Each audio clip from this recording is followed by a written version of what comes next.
Hello, welcome everyone. Welcome to the very first Process Mining Café of 2026.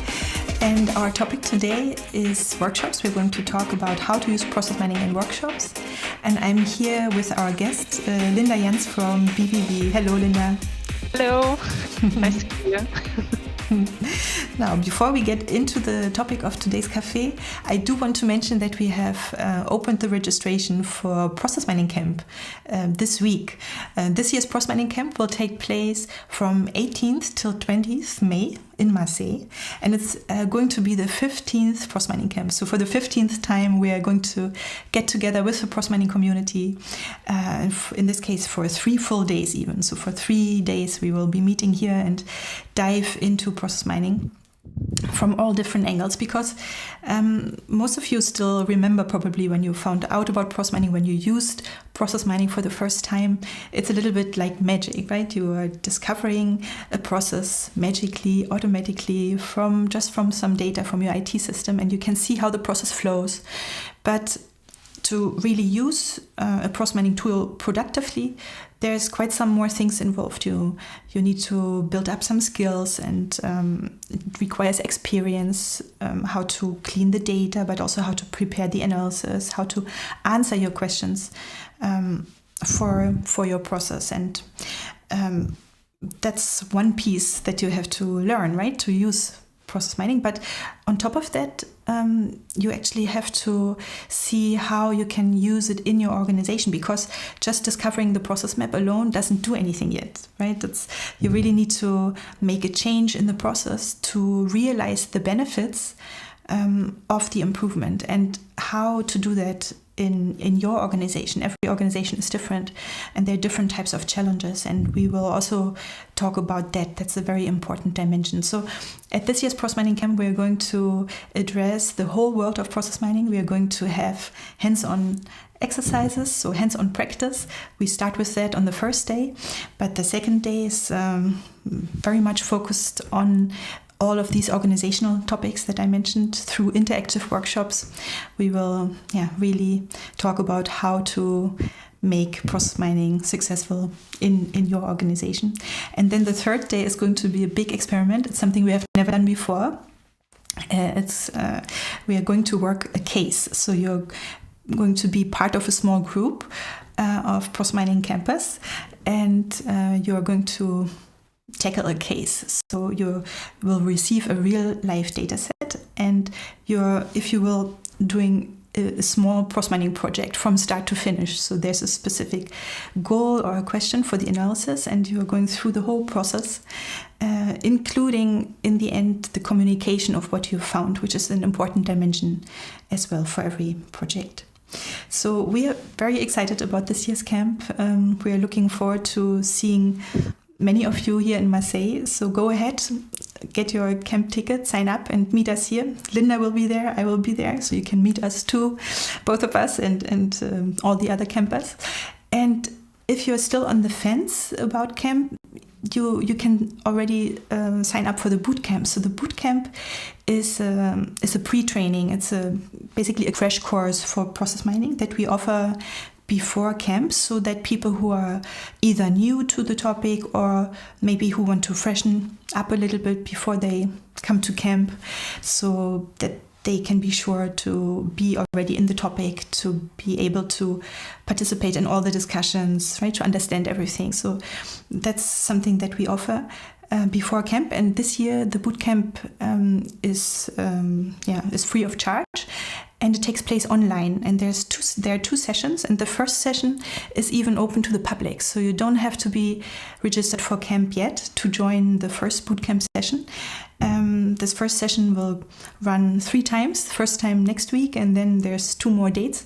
So if you're thinking about coming to camp, or maybe just want to get into process mining again, go ahead and sign up for the bootcamp session already. And who knows, maybe then you'll also sign up for camp and we'll see each other in Marseille. So yes, that's going to happen in May, 18th till 20th of May. And I'm sure you will return home with lots of new energy and lots of ideas for your own process mining initiatives. So very excited about that. But enough about camp. So now we are getting to today's topic, workshops. So Linda, it was last year at Prosmining Camp, right? That you talked about workshops, and it was one of your recommendations that you said, well, that's if you have one point that you want to give people, that you want to have them take away. Yes, have them take away, is that they should do all-day workshops. And so maybe you can tell a little bit why you think that is so important, and what did you do before? Before I joined the team almost 3 years now ago, and before I joined the team, they met for 1 or 2 hours each week, and in these meetings they mostly did a status update. So they reviewed all the tasks that were to do, and just checked, okay, is something happened? Did something happen or didn't? And of course, if you do this every week, most of the items don't move that much, so it was a little bit tedious. And most importantly, all the work for process improvement wasn't done in these meetings. They were done in different meetings with only a part of the group, and they had to schedule these meetings, and only 2 or 3 people at most from this optimization team were involved in the analysis. So all the others were basically just sitting around or waiting around, and this was just ineffective in my mind. Yeah. And, so you're looking at a to-do list every 2 weeks, and nothing moves basically. So. And when I joined the team, I joined it as a new team lead. I was sitting there and I was supposed to lead this meeting. I was thinking, why are we doing this? Is this even helping anybody? And so this was why, or what we did before, and why I recommend it. It's just it improves focus. If you have a whole day for one task, you really can focus on this task, and you can take the time to also switch your mindset. I work with people who are working these processes, so they are domain experts, and in their usual work they do different things, and of course then their thinking is more aligned with the work that they do. And when we want to optimize processes, we want to, in a sense, open our mind and have a wider view, are more critical, and so on. And this just takes time for most people. You cannot switch from one moment to the other, your thinking, and just sitting there for most of the time we are 6 hours with a lot of breaks in between. It just gives you time to think, think better and get better ideas. And this is just, in my opinion, it's just more effective. And as I was telling at camp last year, we are always doing a little bit of a micro retrospective at the end of every workshop. And for the first year, really every time somebody from my team said, it's so great that we switched to full-day workshops. Yeah. So this was really something that everybody felt. It was just better. It helped in really every part of our work. It was better, and it didn't really cost that much more time in the end, because all of these additional meetings, or a lot of these additional meetings, just weren't necessary, and we could do far more work within these workshops. So in the end, I would say it was maybe the same amount of time that we invested, but with a far better outcome. Great. No, that sounds great. So I'm convinced. So, maybe just before we go further, I just want to remind you all that you can send us questions or comments, maybe about your own experiences with workshops, in the chat. So where you're watching this right now, just below, you can enter the chat. You don't need an account, just type your name, and we are keeping an eye on it and pick any comments up if there are any. So what we thought for today's Café, right, Linda, is that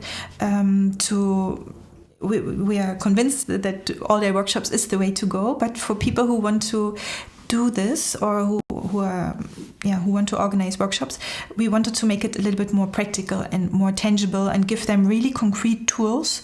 Of course, other people might do it differently, but you were saying, well, you can at least share how you are doing it, and we are trying to be very concrete and very practical about it. So we have a handout. So Linda made a handout for you. I showed to you already. We are going to share this after the session together with the video recording, so you can keep this a little bit as a reference. And there are 5 steps or 5 phases that when you go through a whole cycle for workshops, and we are basically going chronologically through these steps. So let's start with the first phase, Linda. So the first step is the planning stage. What is involved there? Yeah, so normally at the stage we already know what process we want to analyze, this first step is also done in a full-day workshop, of course, and we try to familiarize ourselves with this process. So my department, we have 3 fields, three specialized fields, so to speak. And just a moment. So your department is then the process improvement department, or no? I work at customer service. So we are sort of an insurance company. So very broadly, we manage pensions, and I work at customer service. I work in the department who are team leads and business analysts and so on and so forth. Yes. And then we also have 3 departments who are doing the real work in customer service, who are really the business units. Answering all the requests from our customers. And these 3 parts are quite separate, so they are don't interact that much.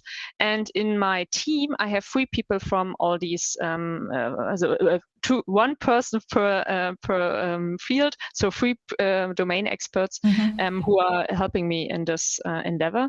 And when we pick one process, this process only applies to one field. So the other 2 in this team don't have any idea what's going on about this process. So we really need to familiarize ourselves. What steps are taken, what is the goal of this process, how does it start, and so on. We usually do this by looking at a documented process, and I paste this process into Miro, and when we can stick notes on it and question marks and just work with this process and try to get a feeling of what this process entails. Yeah. Before we continue, so we also want to indeed highlight a little bit the tools that you are using, so to be also concrete in that dimension. And you just mentioned Miro. For the people who don't know it, what is Miro?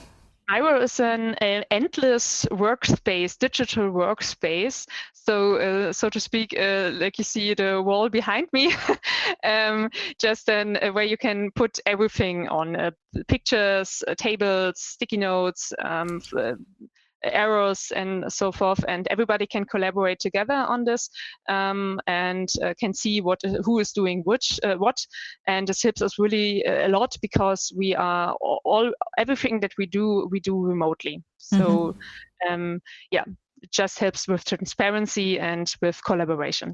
Okay, thanks. So we look at this process, we gather questions. For instance, we think about why are they doing this step, or is it necessary, or sometimes there are discrepancies in the documented process, or one team member is from this is familiar with the process, and then they can also have maybe known issues where they know, okay, this is a problem or might be a problem. So we just familiarize ourselves with the process. And then, of course, we set a date for when we want to really analyze this process. This is also done in a workshop. And for that, we also invite additional domain experts. So people who are not in my process optimization team, but who know this process very well because they are working cases from this process every day.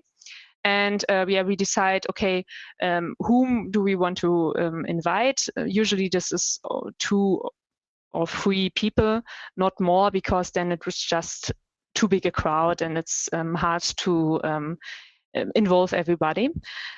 And after that, we assign roles for the workshop with that is to come, and we have somebody who's updating the process, the documented process, somebody who is noting down the current process that is shown to us. One person is gathering all the improvement ideas, and then usually I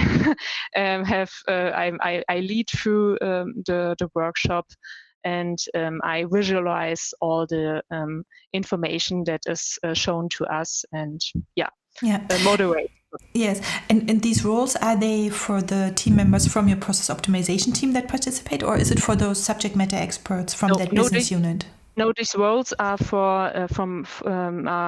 done by or assigned to team members of my process optimization team, because they are trained to do these things, and they know what to do. And the domain experts that we invite are only there to show us how they are working today and what ideas do they have. So they don't shouldn't have anything more to do than talk about these things and be free in everything else. So to say. Yeah. And how do you know who to invite from those domain experts? Do you invite them directly? Do you talk with the process manager for that process that you want to analyze? It depends. Sometimes there are only 2 or 3 people in the whole organization who know this process, so we have to pick them. But if there are more people, then we usually try to let the team decide who they want to send. One part of our process idea is, or this whole process optimization that we are doing, is that everybody can participate, and everybody has an idea how you can get improvements. Yeah. So it is quite important that we are not always working with the same people, with the same domain expert. So usually the team decides. So if we don't have somebody in mind already, or that isn't decided beforehand, then we just say, okay, we need somebody who knows the process, has interest to talk with us and find ideas and choose who you want to invite, and then we invite this person. Okay, great. And so how long does this preparation phase planning work? How long does it take, and how much in advance do you need to schedule then the actual workshop with? I can imagine those domain experts, they're also maybe busy or have other things on their calendar. Yeah, that's true. So the workshop takes, or this planning phase takes about half a day, I would say. So 2 to 3 hours is usually far enough for all of these steps to familiarize yourself with the process. But how far ahead depends. If we already know who we want to invite, then I try to schedule this planning phase quite close to the actual workshop. So maybe the workshop is already scheduled. We already know, okay, we want to invite 2 or 3 people, and the workshop is on Monday next. So we are trying this Monday to make the planning. But sometimes there's a wider gap between them, and then we just see when they have time. And I usually try to schedule in one of our regular meetings or our regular workshop days 1 or 2 weeks before I schedule that we familiarize ourselves again with the process, so that it's quite fresh in our memory. So I would recommend that it's as close as possible, but of course, with scheduling, it can be quite difficult. sometimes if you know who you want to invite, it's easier because you can schedule it ahead and don't do the work two times. Yeah. Okay, great. So are we forgetting anything about this planning phase? There's something that we have, or something that we can do now. What is that we also already look at data from our systems. So as I was talking at camp last year, we had a long time, we didn't have any information about our processes, or not a lot of information. So we needed to manually measure our processes to know anything about our processes. And I already teased last year that we are trying to switch and trying to find more information. We have a new document management system where we can find case duration, case frequency, and also some information about working time. And in the meantime, I was able to get this information or make it possible that we can use this information in our optimizations, that they are reliable and we know how to use them. And it is quite it is beneficial if you look at this data also in this first meeting when you familiarize yourself, because later in the workshop, we are using this data and talking, showing this data to the domain experts, and it is better if you have done it already. So, to know some questions or have the answer to some questions that we might have. Yes, and with that data, you mean that you're looking at that data in Disco, for example, and looking at the process, right? Yes, exactly. Yeah.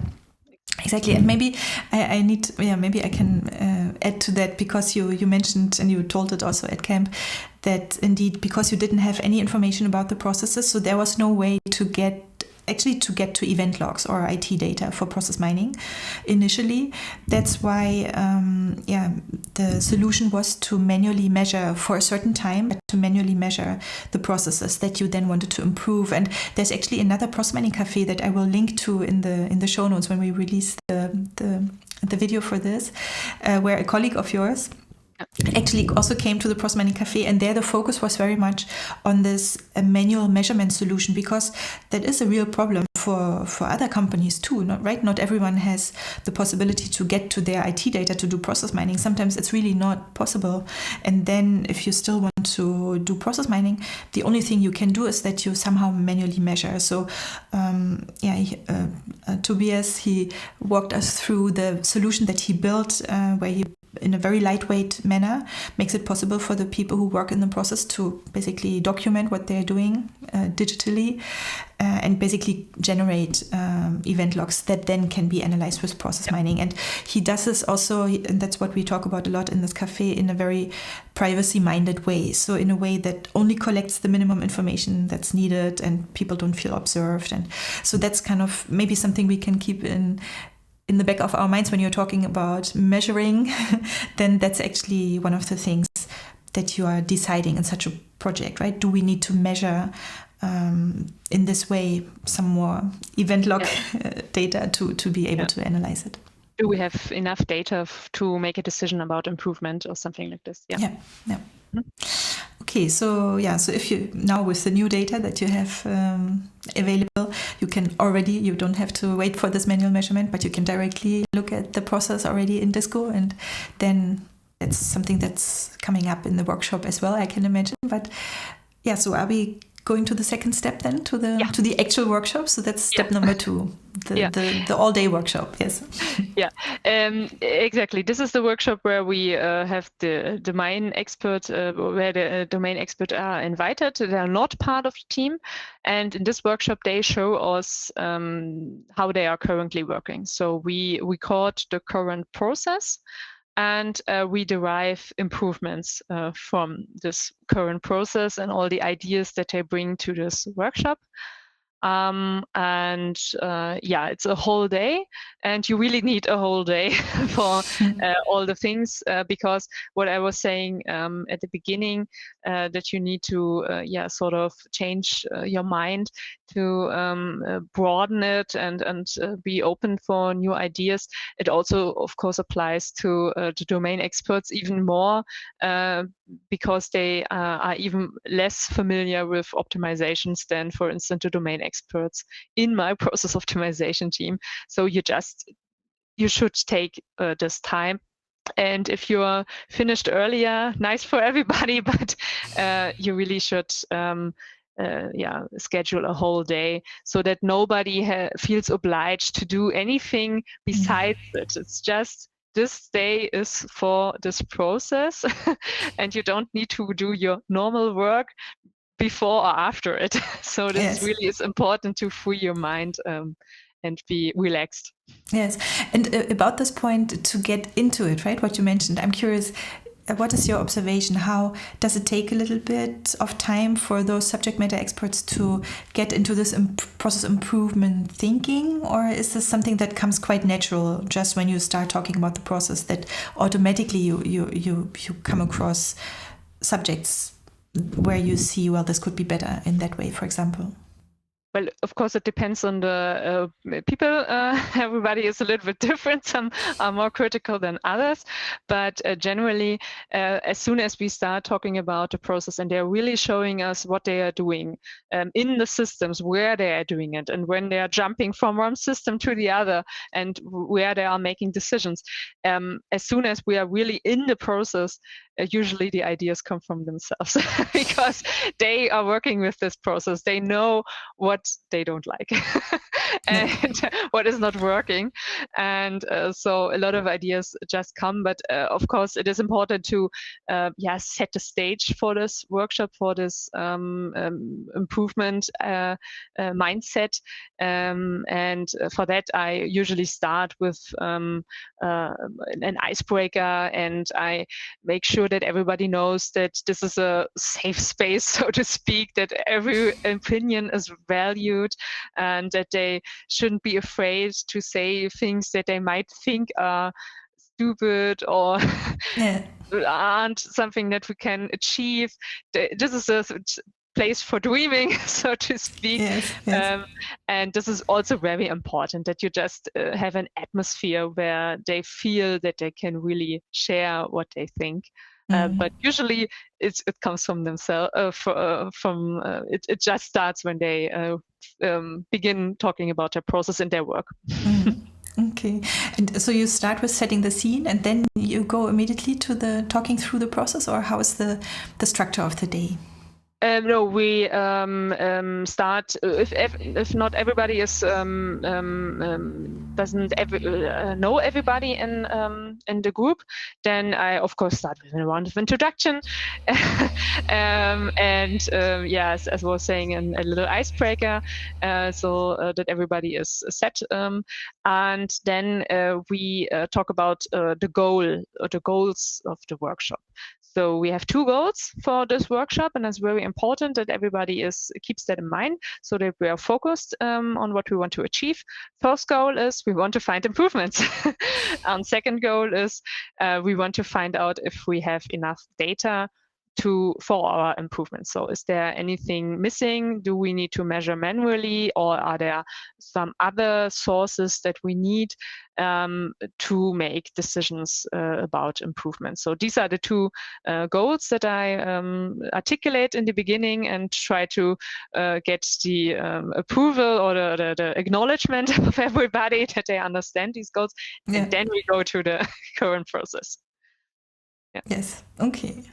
And so how do you do this with the current process? Do you look at the documented process, or you mentioned that they show in the system how they are doing the actual work. That's a very useful and very different way of looking at the process. Yeah, that's why we do these all of our workshops remotely. one of the domain experts that is invited shares their screen, and then they take us through each step that they are doing. We ask them beforehand that they have 1 or 2 examples where they can show us how they are working this process. And then they really step by step show us, okay, we are, for instance, we are opening the case in our document management system. These are the information that we are seeing. Now we are going to our system where all the pensioner data is administered, and then they are inputting something there or looking at something there, and then they are going to some sort of instruction, and so on and so forth. And they show us step by step, and the other domain experts that are not showing their screen, they are invited to highlight differences. So if they are doing something different, they should tell us and say, oh no, but first I do this step, or no, I also look at this information there, and then we can talk about why are they doing this, and is there something that can be learned for the others? No? Is there something? Have they found a way that is better to do this work? Because as I was mentioning at camp last year, we have a lot of manual labor in our process. So we have a lot of system, and they have to keep a lot of things in mind. And there is some automation, and it's getting more and more automation, but a lot of things they need to do manually. And this also opens the space for variation between all the domain experts, how they are performing the process. So this is we record this process. So one of my colleagues in my process optimization team records this process, writes down, makes some screenshots, what are they doing. And another colleague is updating the documented process, so the process that we already have on file. And there they can see, okay, there's a step missing, or the step isn't described properly. And it is a dialogue. So if somebody has a question or doesn't understand something, then they just ask it, and we talk about it. And I try to moderate through all of this, that we are still going along, but still at the same time have enough time to really think about or really understand the step that we are talking about. Yeah, and what also happens at this time is that a lot of ideas arise, as I was already mentioning. Another colleague of mine writes down all these ideas, and we already talk a little bit about this idea. Sometimes you also have some ideas. We might ask, okay, is this step really necessary? Why is it necessary? Explain to us. Or if they have an idea where they say, okay, I would like this to happen automatically, then we try to understand, why do you want to happen this? But always more curious. It's very important that you're always just curious, not judgmental in any way, and that you really have a lot of space for ideas and for dreaming, as I was saying, and don't talk about, is it implementable? It's not important at this point. At this point, we just want to see what could help the domain experts in their work. Okay, yes. Yeah. So at the end, we have then the recorded process with all the steps, and we already have the documented process, and we have quite a lot of improvement ideas. And usually this takes about half of the workshop, I would say. So maybe 2 to 3 hours with 1 or 2 breaks. And usually then after the lunch break, we get together and we look at the metrics we have gathered from our systems. So we look at frequency, we look at case duration, working time, and what else we could gather. And this is something that is really interesting for most of the domain experts, because they sometimes have feelings or idea, or they believe that, for instance, if you look at the frequencies, that there at some time there are a lot of cases that that are opened. It is interesting for them to see this in the data. Is it true that, for instance, in January, after the holidays, a lot of people think, I have an insurance with the BVV. Maybe I should ask them a question, or maybe I should dissolve it, or maybe I should do something else with it. So is it really true that in January we get more questions or more cases, or is it another time, or don't we is it just sort of the same over the years? So these are just informations that they're quite interested in. Yes. Also how long does the case take, and what are working time, and so on. These are just information that they are interested in. So we try to visualize, show these to them, and we do this in Disco usually. Yeah. Then we also get information about other sources where we could also find more information, or there we could find out, okay, there's something missing, or something that we cannot really measure, and this would be the time when we are talking about, do we need to measure manually, or are the informations enough? Yeah, because maybe you don't see all the steps, right? So there could be some information missing. And so when you show them in Disco, like their process, is this something that they immediately understand, or do you have to explain? What do you have to explain so that they can participate?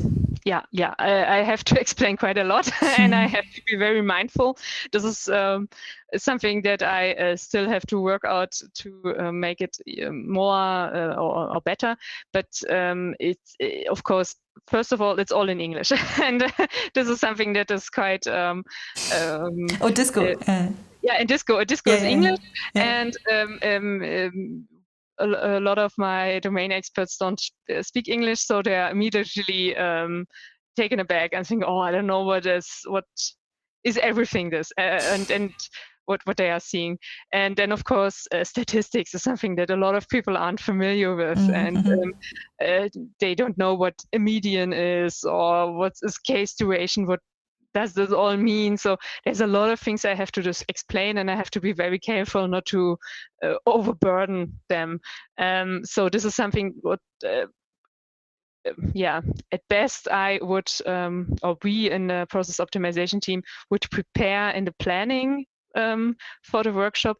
We would visualize this information, prepare these statistics, and think about what we want to show them, and where we want to dive into. But I have in the past, I have it was often that we only in the workshop we understood what we really need to analyze. So we can prepare some data beforehand, and I always have it. I have the data set prepared, and the baseline, and everything is filtered, and we have time warp and everything what we need. But then the more we understand the process, the more we understand that we need to fine-tune the information more. And so I try to need a different baseline, for example. Exactly. So for example, in my last process analysis, we looked at all the cases that from our document management system.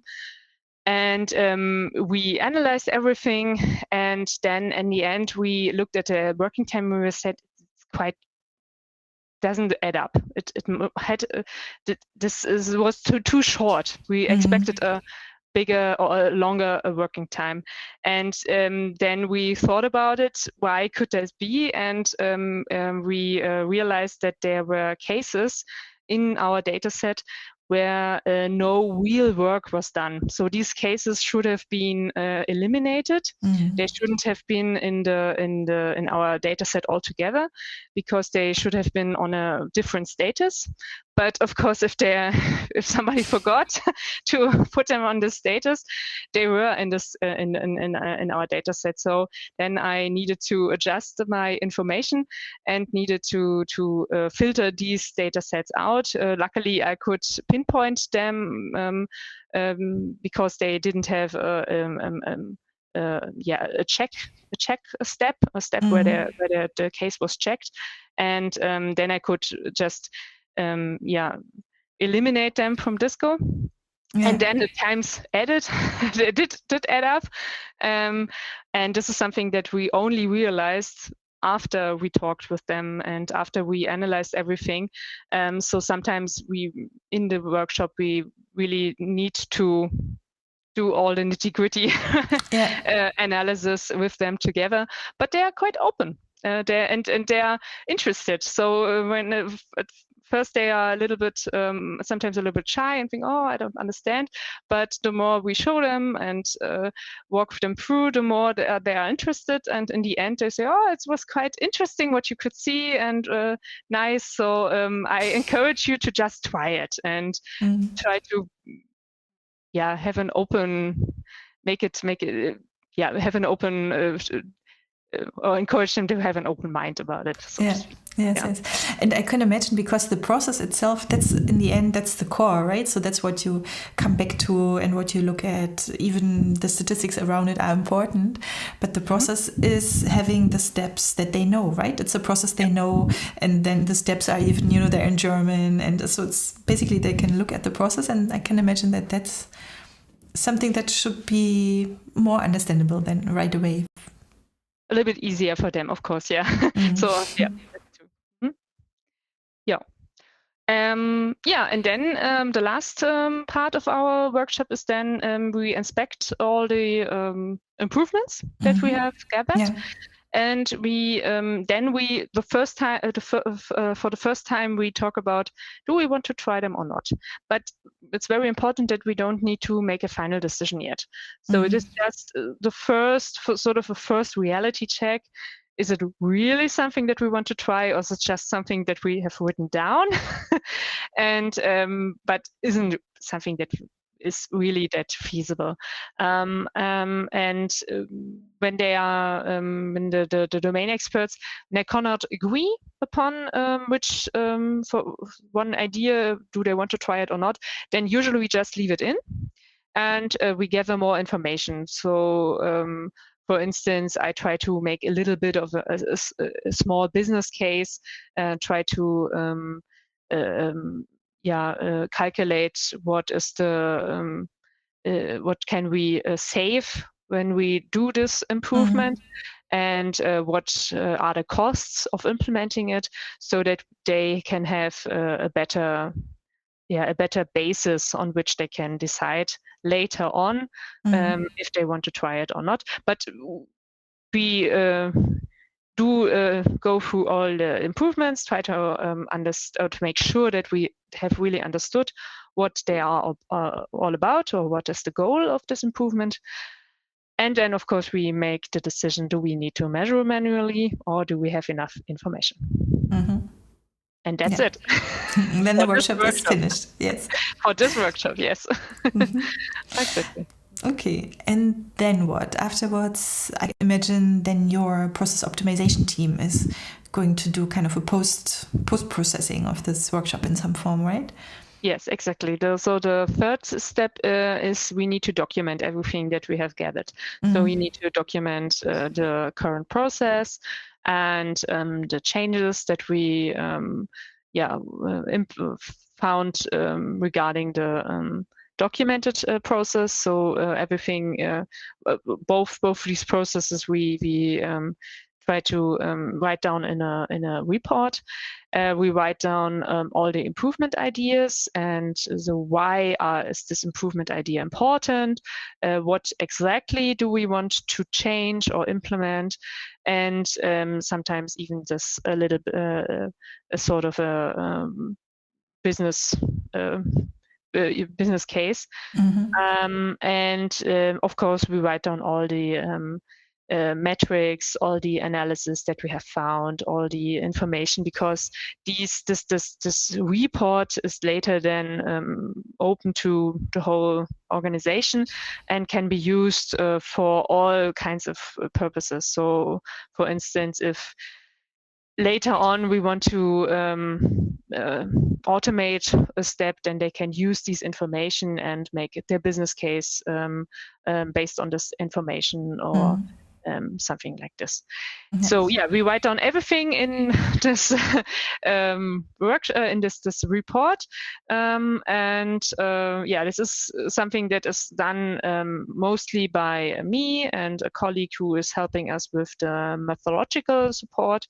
But also all of the other team members who are the domain experts also help. So the one who has recorded all the improvements writes down the improvements, and the one who recorded the process, the current process, writes down these things, and the other makes a summary, and so on and so forth. And this is something that we are not doing in a workshop.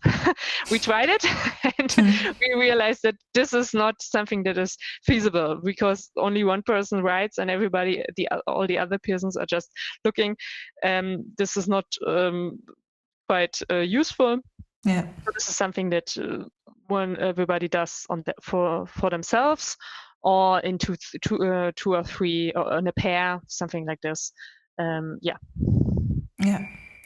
And then, so when you are finished with this, do you and your colleagues already have an idea, like what, for example, your preferred or recommended process improvements are, or is this more coming from the discussion at the end of the workshop? This prioritization is the right word, I think. Yeah.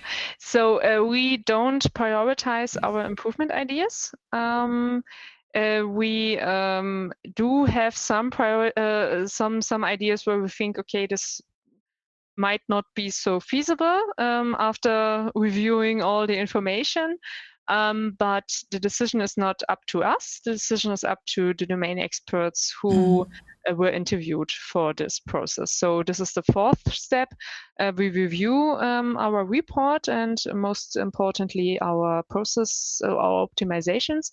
And we do this with the domain experts, and in the end they decide what they want to propose. But of course we have an influence, so we can say, okay, this idea is nice, but we this is the savings would be just too minimal to justify the cost for the implementation, for instance, or in the meantime, we already have. I already tried to find out if some ideas are at all possible. So are they technically implementable, and all these informations then of course we lay before the domain experts, and usually we find an agreement what ideas we want to propose and what we are not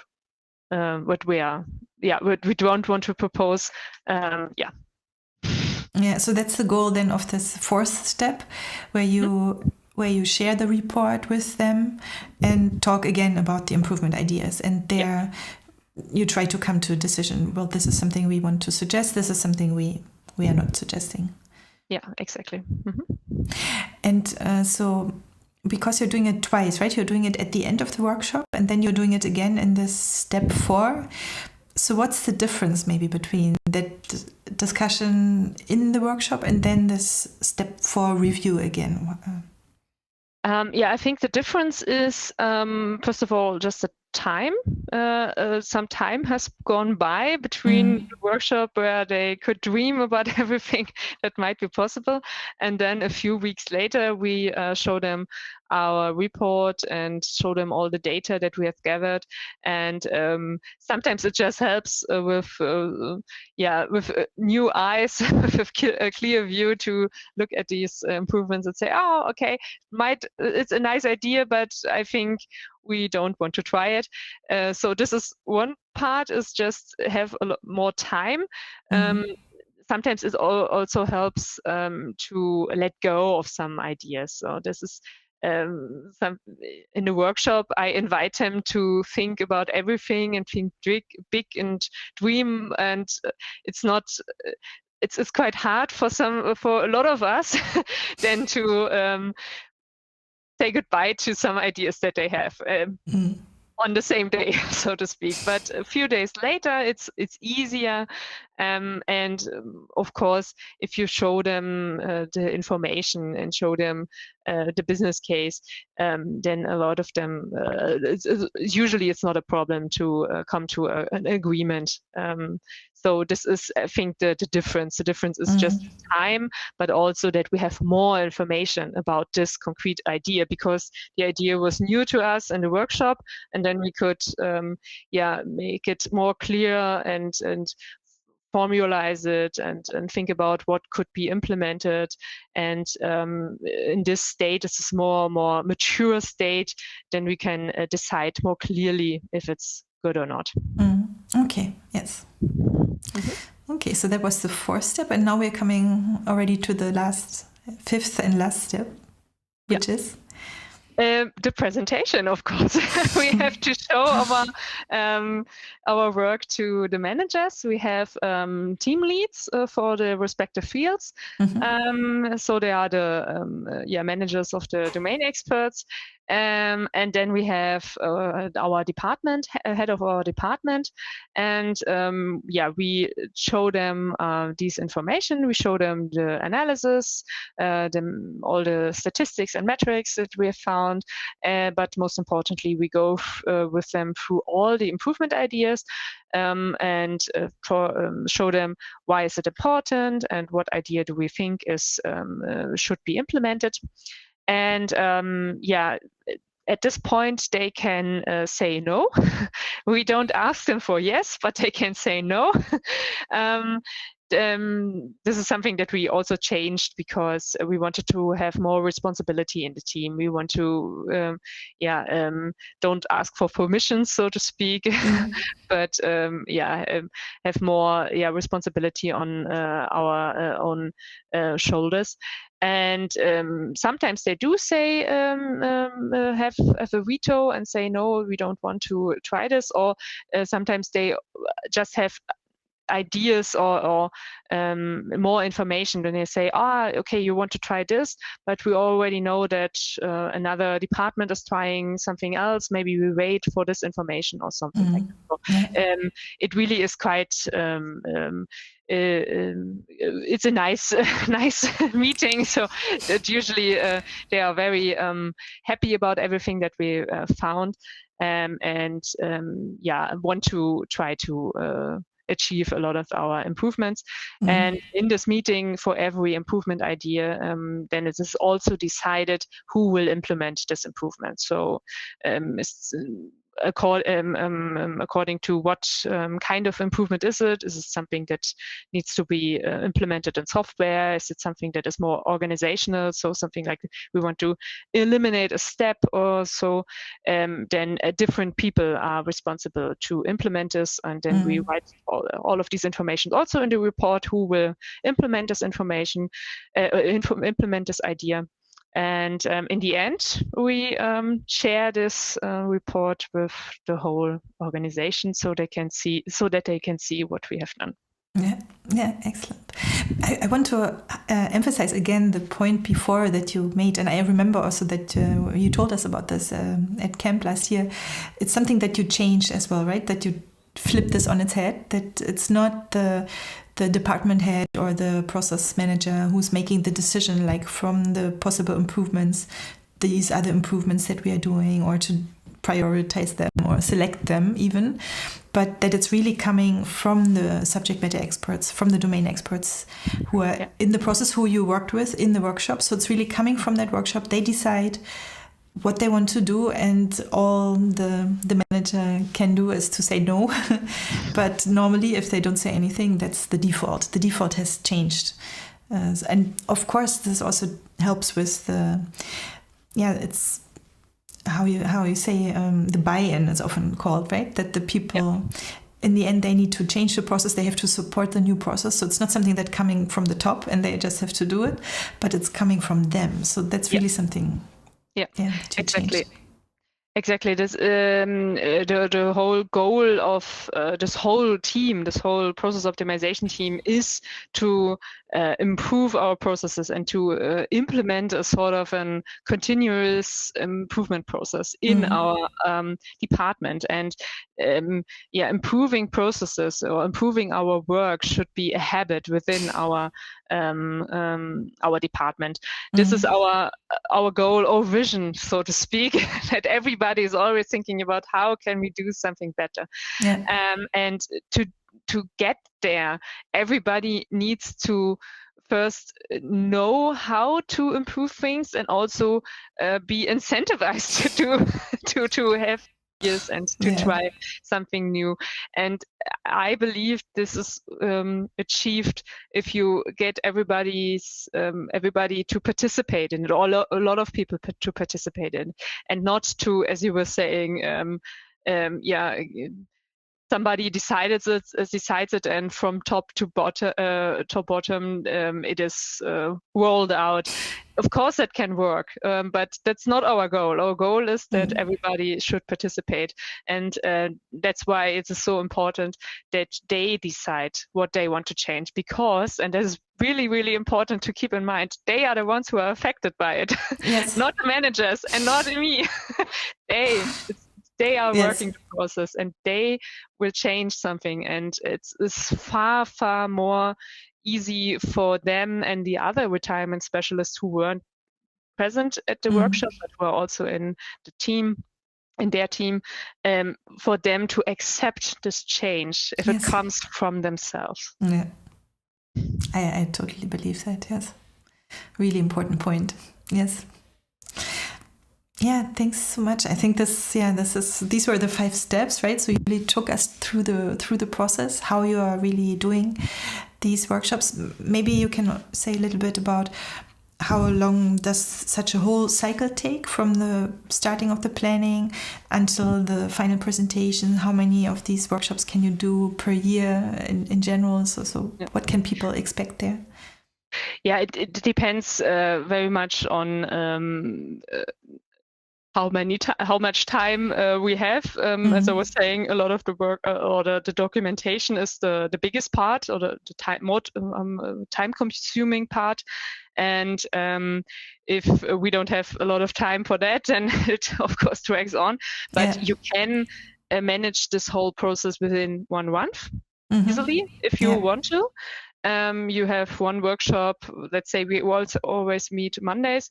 First Monday we plan, second Monday we have the workshop, and then we have the third week, the second and the third week to document everything, and then we have the fourth week to review and present. So this is really you can do this in 1 month and not in full time. So it really is possible, but we usually take more time because we have I have a lot of other things to do, and so sometimes I'm a little bit of a bottleneck. And of course, as I was mentioning, sometimes we have the plan meeting, and then the real workshop isn't the week after that, but a month later, because of scheduling conflicts or because we don't know who we want to invite and so on. So we are optimizing or analyzing 5 to 6 processes a year. And as I was saying, we have 2 workshop days a month. And then for the documentation, you need extra time. But usually, this is possible with. This is something that you can implement, I think, everywhere, because it's so time consuming, and you get a lot of benefit, because the people who are participating in these workshops and in this analysis, they take with them the ideas, and they know they can get these informations, and there are these sort of tools that we can use to automate or change things. And even if we do, when they are back at their teams and working their normal processes, when they come across another problem or another process, then they can remember this and say, maybe we can also use this automation tool to help us here. So we don't need to analyze all the processes in our department to make to spark optimization ideas everywhere. Yeah, great. And that's quite, I mean, that's 1 month. I think it's quite fast, right? And even sometimes it takes longer. It shows that it's quite a dynamic approach, and an approach where you can move fast and really look at things. So it seems to have a really good balance, I think, of detail and what you get out of it. So it's, great. If you watching this right now are maybe inspired and you want to also try workshops in this way, so like we said, we have been trying to make it very practical. So Linda told all the details, but we will share the handout as a reference, which gives all the information about the steps, but also what you will share, right, is just a template or an example template for these reports, which is also then a big piece of how you're capturing the process and the improvement ideas. And so that's something that you also offer to share with the community, so that if you're doing this for the first time, you don't have to start from zero, but you can look at that and use that as a starting point for your own report. So thanks so much, Linda, for sharing that as well. No problem. And we also added our checklist. So this is also something that we realized when you only do 5 or 6 workshop analyses per year, you tend to forget some steps, and that is why we wrote down all the steps, and we have it in really as a checklist that is also in front of our report. And this is also, I put it in there, so maybe somebody it will help somebody. Yeah, exactly. It's a little bit partly a disco checklist also, right? For example, it's also partly a disco checklist. Exactly. Yeah. So for example, have you applied time warp or not, right? Yeah. So if the SLA is in business days, it's important to apply time warp. Otherwise, all the numbers don't add up correctly. So yes. Exactly. Yeah. Okay. Very good. Well, thanks again. Is there something? Maybe what we can talk about now is something you maybe what you're doing next. Are you continuing like this, or are some things changing in the future? So we realized that I am the bottleneck for our process optimization process, and we want to eliminate the me as a bottleneck, so to speak, and that's why we, in our next workshops, we are focusing on more training. As I was telling everybody at the camp last year, we already did some training of the domain experts in the process optimization team, but now we are going more deeply into analysis, especially in Disco, but also with all the other aspects that we have. Some things we do in Excel, for instance, all the visualizations that we do in Excel. Yes. I will try to teach my colleagues in my team how I'm doing it, so as to make it more easier for us to make process optimizations, but also just to be faster, because at present, I have a different project that is keeping me quite occupied, and it's very frustrating when we have started a process optimization. We have had the workshop, and we had a lot of great ideas, and then everything depends on me and on my time, that I have time to make all the analysis and write everything down. And this is just not, we just don't want to continue like this. So maybe something that you can take with you is that you should always try to optimize your own process. And this is something that we now realize. We are doing this like 2 years, I think. In the last 2 years, we implemented this process, and it helped. It worked very well, but things changed in our team, and now I'm all alone with all the knowledge, and so we need to adapt and optimize our approach. Yeah. So that's also something that indeed is a part of the development, right? Often it's like maybe one person at the beginning, but then eventually you want to have multiple people who can do also the process mining analysis, and then in your case, all the running those workshops and running the whole structure and everything.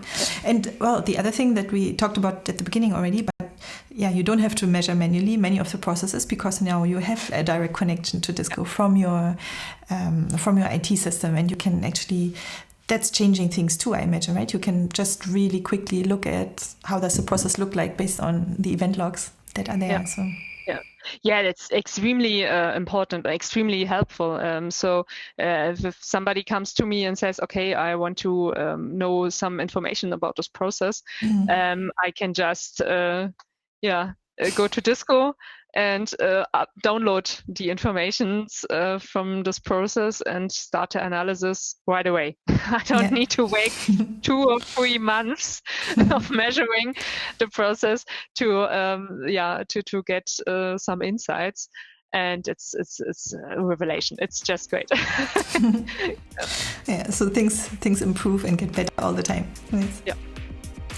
All right. Well, thanks so much again, Linda, for sharing all your experience with us. I'm sure it will be useful for many people. And so we are going to share the materials that you provided together with the recording. And we hope to see quite a few of you at camp as well. And so that's it for today. Thanks again for joining, everyone, and have a great rest of your day. Thanks, Linda. Thank you. Bye-bye. Bye.